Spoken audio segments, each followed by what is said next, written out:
message aux chercheurs.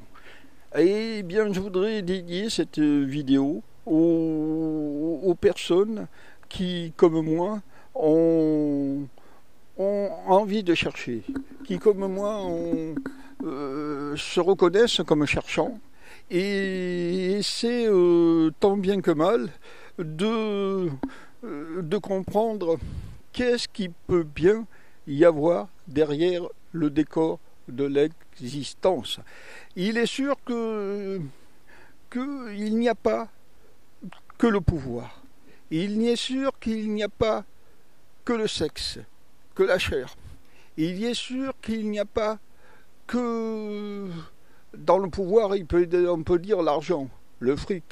Il est sûr qu'il n'y a pas que le visible. Hein? Il est sûr qu'il n'y a pas que tout ce que procure le monde matérialiste, c'est-à-dire la possibilité d'avoir beaucoup de fric, d'avoir des richesses, d'avoir si on est un homme, d'avoir des femmes ou d'avoir des maîtresses, si on est une femme, d'avoir des hommes ou d'avoir des amants, et puis de profiter de la bonne vie, profiter de la bonne chair, profiter de toutes ces choses qui finalement, à mon sens, j'ai découvert qu'elles étaient bien illusoires, et je me suis toujours posé la question si derrière ce monde visible, si derrière ce monde apparent, où nous sommes tous forcés de rester un certain temps, il n'y en avait pas un autre. Si derrière ces apparences, si derrière ce décor qui parfois est très laid et d'autres fois est très beau, hein, cette nature qui peut être très très belle, hein, qui peut être très jolie, s'il n'y avait pas la possibilité de tirer le rideau, en quelque sorte, le rideau que pourrait être le décor, le rideau de l'existence, et si derrière le rideau de l'existence, derrière le décor, il n'y avait pas une autre réalité, eh bien, je suis convaincu, j'ai toujours été un cherchant, hein, depuis toujours. Avant d'être officiellement un cherchant, j'ai été un cherchant par la nature, par ma personnalité. Je me suis toujours posé des questions, et j'arrête pas de me poser des questions. D'ailleurs, je crois que je m'en poserai toute la vie, toute l'existence, des questions. Eh bien, j'ai quand même abouti à une certaine, très proche d'une certitude, hein, que l'on ne peut pas appeler autrement que par une certitude, que tout ça est un décor, que tout ça finalement est un artifice. Et il y a des moments magiques, hein, des moments où on ressent que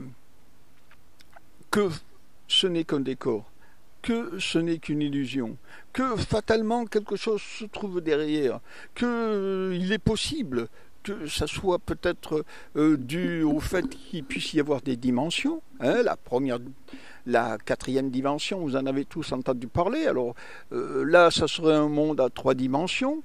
Il pourrait y avoir un monde à 4 dimensions, et puis on pourrait superposer un monde à 5, un monde à 6, un monde à 7, etc., etc.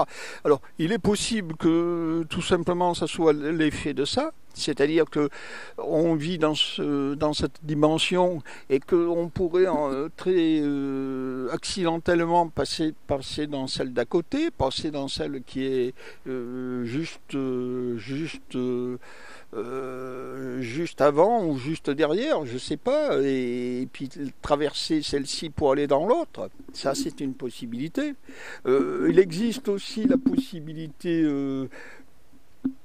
que la spiritualité ne soit pas forcément quelque chose d'irréel, hein, c'est-à-dire que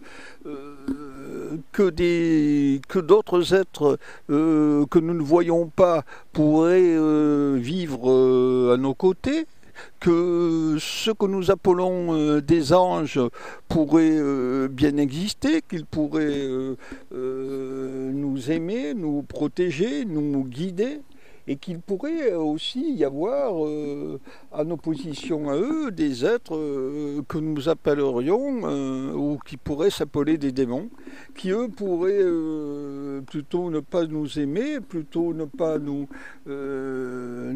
bien nous guider, mais nous amener vers la chute, vers la chute, ça pourrait très bien exister. En tout cas, il n'y a aucune certitude que ce monde soit vraiment la réalité que nous pensons. Et pour ça, il y a un repère que nous avons tous, la possibilité de comprendre si nous réfléchissons dessus, c'est le temps. Le temps, hein, Aznavour disait le temps n'est rien d'autre, le tien, le mien, celui qu'on veut d'autre. Eh bien, le temps, c'est quelque chose d'abstrait. Et derrière cet abstrait, il y a la réflexion sur la planète Terre. La réflexion sur la planète Terre qu'au fond, on ne sait pas l'âge qu'elle a. Elle pourrait très bien avoir 100 millions d'années comme beaucoup plus. Elle pourrait très bien n'avoir pas d'âge.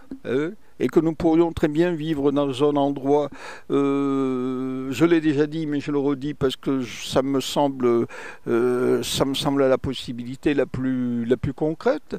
Nous pourrions très bien vivre dans un endroit qui s'appelle la Terre, mais qui serait un endroit d'incarnation des âmes. Hein, une incarnation des âmes, où les âmes, je ne sais pas s'il faut dire descendraient, mais les âmes en tout cas arriveraient dans cet endroit, elles s'incarneraient et elles accompliraient ce qu'elles ont à accomplir. Voilà, ça pourrait être ça. En tout cas, il semble certain que si on regarde notre vie au premier degré, c'est-à-dire si on mange, on boit, on travaille, on fait la faribole, soit avec des garçons, soit avec des filles, soit inversement avec... je ne sais pas, si on s'en tient à tout ce qu'on fait au premier degré, eh ben, ça n'a pas beaucoup de sens. Ça, c'est bien évident. C'est quelque chose de totalement, j'allais pas dire totalement irréel, j'allais plutôt dire totalement stupide, qui ne peut pas apporter grand-chose. Par contre, si on réalise qu'il n'y a pas forcément que ça, il n'y a pas forcément que ce qui nous apparaît, il n'y a pas forcément que ce que l'on voit, il n'y a pas forcément que l'arbre qui est là, que les arbres qui sont là, qui sont magnifiques d'abord. Hein. Vous savez qu'ils sont magnifiques, je vous les ai déjà montrés. L'endroit est très très beau, mais il n'y a pas forcément que ça. Il pourrait y avoir ça pourrait être ce qui nous apparaît, ça pourrait être ce que nos yeux voient, ce que nos yeux voient, c'est transmis au cerveau, et puis ça nous donne une certaine idée de la réalité, ça nous donne un certain aperçu. Ce n'est pas forcément la réalité, c'est un aperçu que nous avons, c'est comme ça, mais la réalité pourrait être bien différente. Hein. N'oubliez pas l'admirable chef-d'œuvre Matrix, où finalement on s'aperçoit que ça rejoint d'abord ça rejoint certaines idées qu'on pourrait qualifier de religieuses, qui ont tendance d'expliquer que le monde apparent n'est qu'une illusion, n'est qu'un rêve, n'est que Maya. Hein, ça, c'est le monde apparent. Oui, ça ne veut pas dire que parce que le monde apparent n'est qu'une illusion, n'est qu'un rêve, n'est que Maya, que derrière ce monde apparent, il n'y en a pas un autre. Alors, j'invite ceux qui, comme moi, aiment se poser des questions, aiment travailler là-dessus, hein, aiment être cherchants, hein, ceux qui sont cherchants et qui ont un certain état d'esprit, à essayer à essayer tout à fait, la seule chose qui pourrait, à mon sens, apporter une solution, qui pourrait ressembler à ce que je porte là, hein, esprit, à une clé. Cette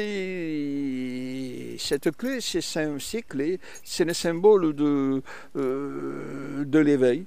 C'est le symbole, pas forcément de l'éveil, mais c'est le symbole plutôt que c'est par l'éveil que l'on peut atteindre notre étape. C'est par l'éveil que l'on peut ouvrir la porte des apparences. C'est par l'éveil que l'on peut essayer de passer, d'ouvrir la porte qui permet la porte ou le portail ou bien, je sais pas moi, ou bien la barrière qui permet d'aller de l'autre côté. Voilà, c'est par l'éveil que ça le permet. Pour ça, il y a des clés, hein, des clés, c'est-à-dire ce qui permet les clés sont on va dire certaines certitudes qu'il faut absolument essayer. C'est ça les clés. Quand on a certaines certitudes, eh ben on s'en sert pour essayer d'ouvrir. Et parfois la porte s'ouvre, parfois la porte n'est pas fermée d'ailleurs. Et ce qui nous apparaît est très significatif et très intéressant. Je l'ai personnellement vécu des moments intenses comme ça. J'en ai personnellement eu quelques-uns. Quand on en a quelques-uns, on ne les oublie pas. Quand on met à côté ce que l'on appelle l'amour, hein, c'est-à-dire se trouver très bien avec une personne dont on puisse être amoureux, hein, c'est-à-dire peu importe si on est un garçon et qu'on aime une fille, ou si on est une fille et qu'on aime un garçon, ou bien si on est un garçon qui aime un garçon, ou bien une fille qui aime une fille. Ça, c'est tout un chacun. Ça c'est la liberté de choix. Mais c'est pas ça que je voulais dire. Ce que je voulais dire, c'est que ce n'est rien, ces choses-là. Ce n'est absolument rien. Ce n'est que Claude François disait, c'est de l'eau, c'est du vent. C'était très réaliste sa chanson, et c'était très vrai surtout. Ce n'est que des mirages. C'est par contre ce qui peut se trouver derrière, si on arrive à connaître des moments comme ça, ceux qui auront la chance de pouvoir être exposés à des moments pareils, ben ceux qui le découvrent les amènent à penser que tout ce qu'il y avait avant, que le fric, par exemple, je l'ai oublié, j'ai parlé du sexe, mais j'ai oublié le fric, que le pouvoir tel que pourrait le conduire le pouvoir militaire, Napoléon, Hitler, ou bien, je ne sais pas, un autre comme ça, hein, ce pouvoir-là, ces pouvoirs-là, ce n'est rien du tout. Ce n'est rien du tout face à l'éveil. Face à l'éveil et face à la découverte de ce qu'il peut y avoir comme magie à rencontrer, à apercevoir l'autre versant. Voilà, ça a été un peu long, comme d'habitude. Ceux qui écoutent ces vidéos savent que je m'embrouille beaucoup et que forcément j'essaye de laisser parler mon cœur. Et qu'en laissant parler mon cœur, si je le fais, c'est parce que j'aime la sincérité, hein.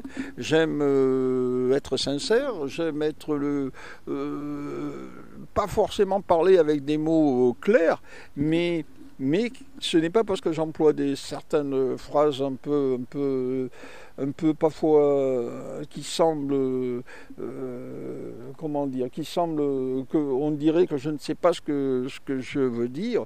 Détrompez-vous, je sais parfaitement ce que je veux dire. En tout cas, mon cœur le ressent. Et ceux qui écoutent, il peut y en avoir parmi eux dont leur cœur le ressent aussi. Et quand ça arrive, quand les deux sont en contact, c'est en principe ce que je recherche. Voilà. Je vous remercie.